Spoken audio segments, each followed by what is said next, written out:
Hi friends, നമ്മളിപ്പോൾ കരുനാഗപ്പള്ളി ചന്തയ്ക്കകത്ത് ഒരു ചട്ടി മേടിക്കാമെന്ന് വിചാരിച്ച് എത്തിയതാണ്.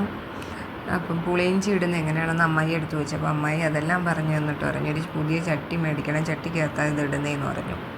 അങ്ങനെ അത് മേടിക്കാനായിട്ട് അമ്മായി എനിക്ക് ഫോട്ടോ ഒക്കെ ഇട്ട് തന്നു. അപ്പോൾ അതുകൊണ്ട് നമ്മൾ അവിടുത്തെ ചേച്ചിയെ കാണിച്ചപ്പോൾ ആ ചട്ടി ഉണ്ടെന്ന് പറഞ്ഞു. അങ്ങനെ ചട്ടി മേടിക്കാൻ വേണ്ടി മാത്രമല്ല, നമുക്ക് കടയിലേക്ക് കുറച്ച് സാധനം കൂടി മേടിക്കണമായിരുന്നു. അപ്പോൾ അതെല്ലാം മേടിച്ചിട്ട് എന്നാൽ പിന്നെ കരുനാഗപ്പള്ളി വരെ വന്നേയില്ലേ എന്ന് വിചാരിച്ചു ചട്ടിയൊക്കെ മേടിച്ചു. ഇതാണ് ചട്ടി, 90 രൂപയുള്ളായിരുന്നു. അത് ചേച്ചിക്ക് ഗൂഗിൾ പേ ഒക്കെ ചെയ്ത് കൊടുത്തു ഞങ്ങൾ. എന്നിട്ട് ഞാനും എൻ്റെ ചേട്ടത്തിയും കൂടെ തിരിച്ച് വീട്ടിലേക്ക് പോയി.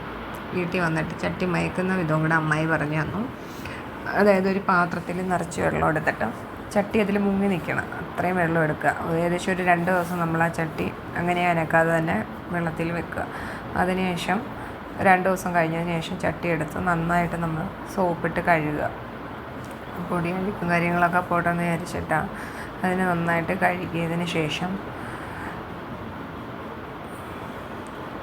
ഞാൻ കുറച്ച് സമയം എടുത്ത്, എനിക്ക് വാഷ് ചെയ്യുന്നത് ഇച്ചിരി അധികം ചെയ്യുന്നതിനോടാണ് എനിക്ക് താല്പര്യം. ഞാൻ കുറേ നേരം വാഷ് ചെയ്തു. അതിനുശേഷം ഒരു തുണിയെടുത്ത് തുടയ്ക്കുകയാണ്.